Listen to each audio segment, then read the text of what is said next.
Shalom, shalom, Israel. This is the brother Zabak from GMS Montreal, coming back with another lesson. Lord willing, this will be edifying. And just before I get started, this is a lesson pertaining to a dream that I had just last night.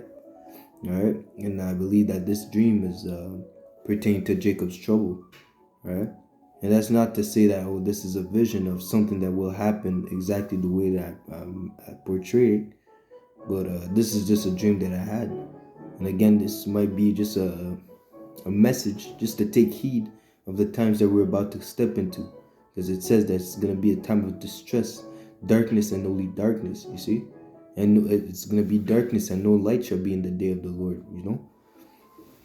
So that being said, just I'll try to remember and tell you the dream as best as I remember. So basically, it was sort of like in a post-apocalyptic scenario, sort of like I Am Legend. All right, there is not a lot of people in the streets. You know, the city was destitute of people. So I can only assume that there was a war or something happened, that there was a few number of people around. Right, the houses were emptied. Well, not empty, but the houses were all over the place, shambled. Like people who came into the house. Houses were being like torn apart. Like a hurricane went inside the house. You know what I mean? Everything was all over the place.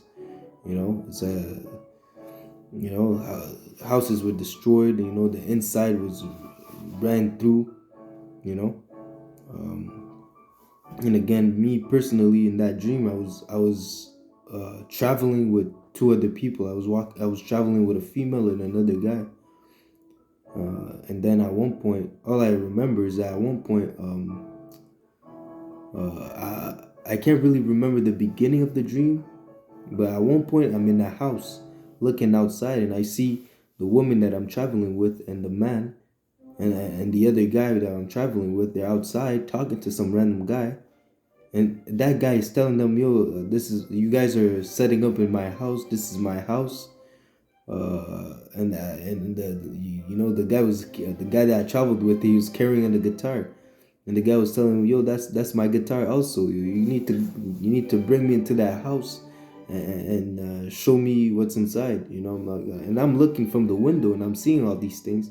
I'm like, "Yo, this guy, obviously this is not his house," you know. But then what I'm seeing is that this guy pulls out a gun. This guy pulls out a gun on the people that I'm traveling with, you know. So I'm seeing all this and I'm like, yo, shit, this is real. This is for real, for real. He's about to kill them, all right? So what can I do? So me personally, I'm thinking to myself, how can I survive? Okay. So I'm grabbing whatever I can grab. I grab a pair of scissors and I grab a hammer. Okay, so I'm hiding, and I'm hiding in a random room. And for some reason, that woman that I'm traveling with, she ended up finding me, and she telling me, "Yo, this guy's coming, and he's coming for trouble." And I'm telling her, "Yeah, I know. I've seen everything that's happening. Tell him to come in this room. Tell him to come here." So she's telling him to. So she goes outside. She tells him to come in the room, and I end up face to face with the guy in the gun. And then now, in my mind, like personally, the brothers that know me, I'm a chill person, pacifist. I'm not here to hurt anybody. You know, I would try to use the de-escalation approach. You know, I would try to talk to someone if, in a situation where someone wanted to fight me. I'd use my mouth to talk to the person, like, yo, this is not what you want to do. I de-escalate the situation to the point that the person doesn't even want to fight me anymore. You know what I mean? As it says, a smooth answer, a disquieted wrath, or something like that. Roughly paraphrasing, a smooth answer, makes people at peace with thee. Roughly paraphrasing, you know. So basically, I'm facing that. I'm facing that guy, and he has a gun. The same guy that was threatening to kill the two people that I'm traveling with. You know, so I'm in front of that guy. I'm like, shit, man. So if I don't do nothing, this guy's going to kill me. So in that sense, I'm ready. Like in that situation, in my mind is already a kill or be killed situation. Because seeing this is like I didn't even second guess, man. Yeah, I went for the kill. I went for the kill because I thought to myself, yo, if I don't kill him, he's gonna kill me. You know.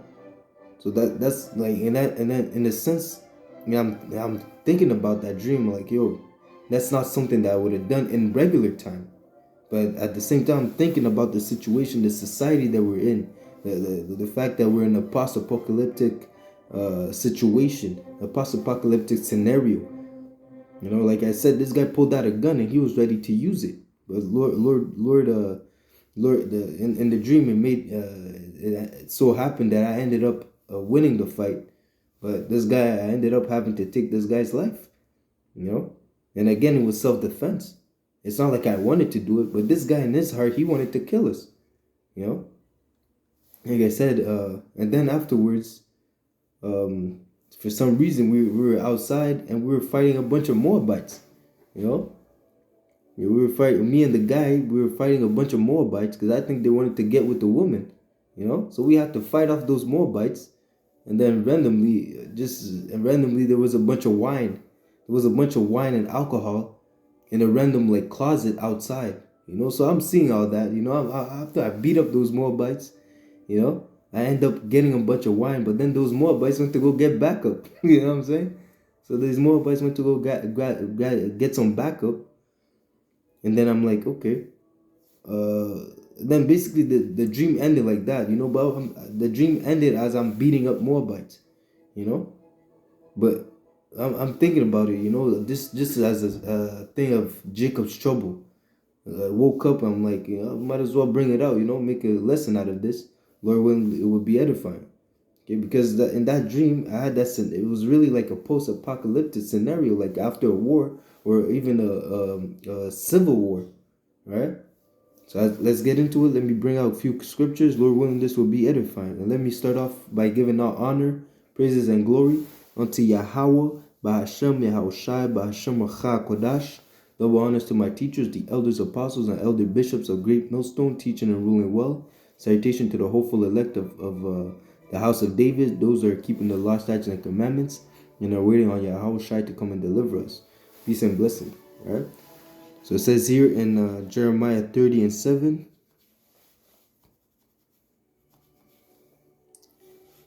and it reads, Alas, for that day is great, so that none is like it. It is even the time of Jacob's trouble, but he shall be saved out of it. All right, so in the time of Jacob's trouble is like none other, man.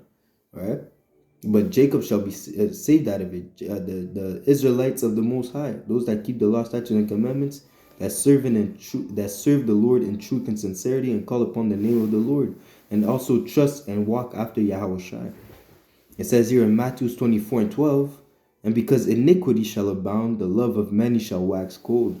You see, and that's what I've seen in that dream, man. I've seen how quick that guy was quick to pull out that gun and to threaten the people that I'm traveling with, man. Okay. And again, that was like I said, that was the situation that we were living in that dream. It was kill or be killed, right? We didn't ask questions, man. Because when I was face to face with that guy, I didn't hesitate. Because I like in that dream, I did not hesitate. If it was like today, you know, brothers know me.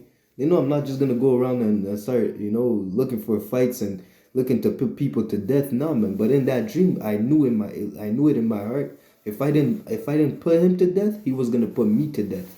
He was gonna delete me. You see? So I had to delete him.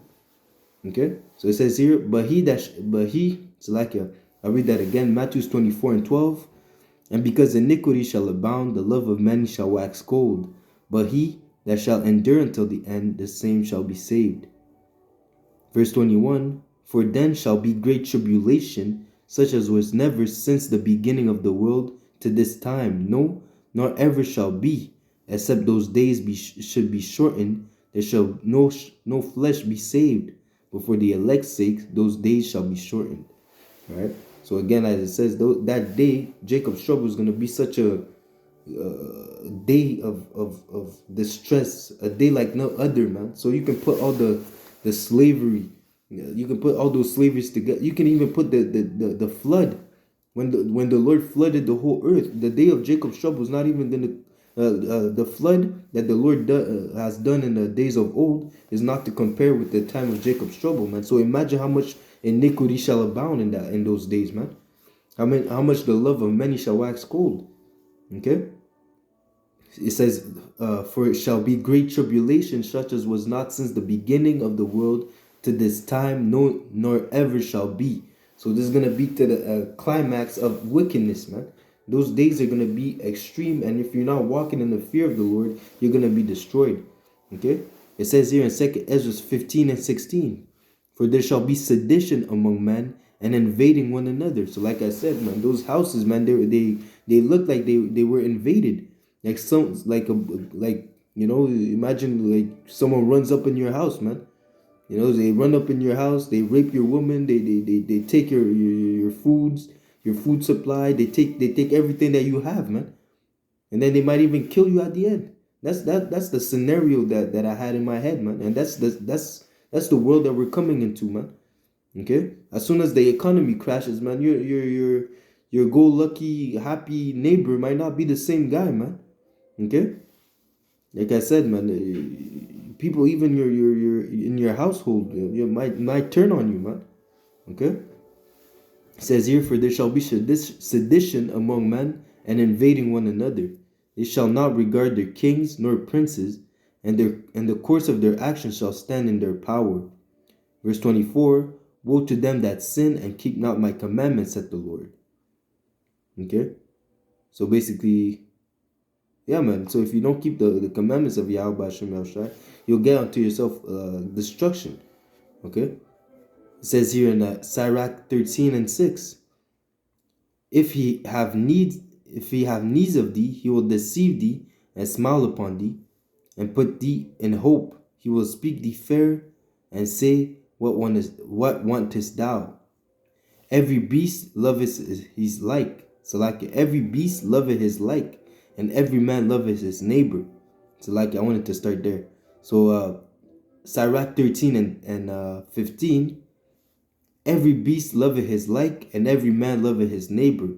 All flesh consorted according to their kind, and man will cleave to his like. So at the end of the day, at the end of that dream, I was fighting a bunch of Moabites, and that's the precept that came into mind, man. So at the end of the day, everyone shall, and that's what the sedition is gonna be about. Race wars, the rich against the poor, the wicked against the righteous. It's gonna be all sorts of wars all over the place, man. Okay? It says here, "What fellowship hath the wolf with the lamb? So the sinner with the godly. What agreement is there between the hyena and the dog? And what peace between the rich and the poor? As a wild ass is the lion's prey in the wilderness, so the rich eat up the poor. As the poor hate humility, so does the rich abhor the poor." It's like as the proud hate humility, so does the rich abhor the poor. So at the end of the day, there's gonna be a lot of sedition, okay, among men. There's gonna be a lot of war, and I believe that's one of the reasons why there's a lot of men there were few. There was few men in the city that I was. And again, I was, like I said, I was traveling with those people. That's one thing that I remember in the dream. I was never at the same place at the same time. All right. It says here in 2nd Ezra 16 and 22, "For many of them that dwell upon the earth shall perish of famine, and the others that escape the hunger shall the sword destroy. And the dead shall be cast out as dung, and there shall be no man to comfort them. For the earth shall be wasted, and the city shall be cast down. And there shall be no man left to till the ground, to till the earth, and to sow it. The trees shall give fruit, and who shall gather them? The grapes shall ripen, and who shall thread them? For all place shall be desolate of man." So, like I said, there was only but few people around in my dream, man. And for some reason, I saw a bunch of Moabites, and they wanted to fight us, man. So I had to put it down, man. You know. So it says here, "So that one man shall desire to see another, and to hear his voice. For of a city there shall be 10 left, and 2 of the field which shall hide themselves in the thick groves, and in the clefts of the rock. Even so, in those days there shall be 3 or 4 left by them that search their houses with the sword. Right? So again, like I said, this guy pulled up on us. The guy pulled up on my travel companions, and he pulled out the gun on them, man. The modern day sword. He pulled out the gun on them, and he told them, "Yo, let's go to the house." Who knows what he was about to do, man? You know. So at the end of the day, he had to get deleted, right? So that's gonna be a situation that people have to go to, man. Even if you want to be the good guy, a good Israelite, man, the Lord might put you in a situation that you might have to delete someone, man. But again, this is not the time. Right now, our mission is to push forth the word. Right? This is not a dream to rile up people to go and start fight Isa Edom. Nah, man. Our hope is in Yahweh Shai. He will fight for us, right? But again, in the situation, in the time of the economic collapse, when everyone is through, when these people are actually looking to kill you, at one point you might have to fight back, man. The Lord might come and deliver you, but you might have to fight back. Right? But this is not the message that I'm pushing for you to go and rile up and go buy guns and stuff like that, prepare for the world collapse. This is not the message. The message is to say that you have to prepare for Jacob's trouble spiritually and to seek for the Lord in truth and sincerity. Seek after the Lord that he may have mercy upon you in the times of trouble. Okay? So it says here, even in those days there shall be 3 or 4 left by them that search their houses with the sword. The virgin shall mourn having no bridegroom, the woman shall mourn having no husband, their daughters shall mourn having no helpers. In the war shall their bridegrooms be destroyed, and their husbands shall perish of famine. Hear now these things and understand them, ye servants of the Lord. Behold the word of the Lord, receive it, and believe not the gods of whom the Lord spake. So believe not unto idols, turn not unto idols.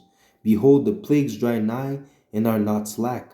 As when a woman with child in the 9th month bringeth forth her son, with 2 or 3 hours of her birth, great pains compass her womb, which pains, when the child cometh forth, they slack not a moment. So like I said, there's going to be pressure from above and pressure from below, man. Jacob's trouble is going to be darkness and only darkness. As if you run from a lion and escape from a bear just to get bitten by a serpent. Okay?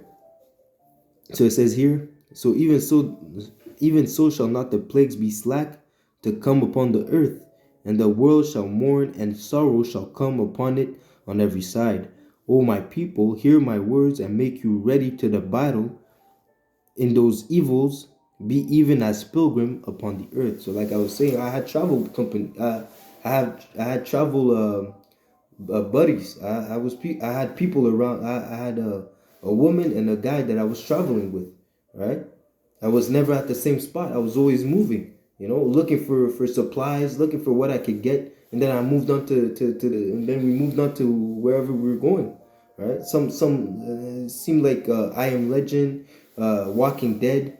I know if you brothers understand the scenarios, it's kind of like I Am Legend or Walking Dead or any post-apocalyptic scenario, man. Okay, the men that were left, the people that were left, they were bugged out, they were through. Looking to kill each other, looking to fight, looking for war, looking to get whatever they could, man. The society was crumbled, right? There was no order, only darkness. Okay. But again, if in the times to come, and again, that was only a dream, okay? A dream where I had to actually fight, and the thing is, the scenario was it's survival of the fittest at the end of the day. The law of if you don't put whoever to death, you're gonna get put to death. So at the end of the day, that's the times that we're about to come into, man. The love of many shall wax cold, man. Okay, don't think because now your neighbor is super friendly with you, he invites you to barbecues and things like that. When shit hits the fan, those same people that are not fearing Yahweh Hashem Yahushai, they're gonna move like beasts. They're gonna resolve to their beast-like nature, and that's why you're gonna see the original E. The cannibal. Esau being a cannibal, eating raw meat, eating people's flesh. That's when you're gonna see these other nations doing all sorts of madness to their full extent, man. That's the times that we're about to go into, man. All right. So this is basically a dream that I had last night, and Lord willing, this was edifying. This is just to say that we're about to come into a time that was like never before. So we have to mentally prepare, spiritually prepare, and seek after the Lord so that we may have mercy in the times to come. Because Jacob's trouble is no joke, man. Jacob's trouble is no joke, man. If you think it's funny, if you think that Jacob's trouble is gay, or you think that Jacob's trouble is some kind of walk in the park, man, you're terribly mistaken. Okay? Because in that time, if you're not walking in the fear of the Lord, if the Lord is not dealing with you, again, you're gonna have it rough, man. You're gonna wish for death, man. You're gonna wish that to die fast, man. You're gonna wish for a quick death, man. You know. So that being said, I hope this lesson was edifying, quick and straight to the point. Lord willing, this was edifying. So I like to give all glory, honor, and praises unto Yahweh, Ba'ashem Yahushai, Ba'ashem HaKodash. Double honors to my teachers, the elders, apostles, and elder bishops of Great Millstone, teaching and ruling well. Salutation, peace, and blessing unto the children of Israel, unto the house of David, those that keep the law, statutes, and commandments, the hopeful elect, right?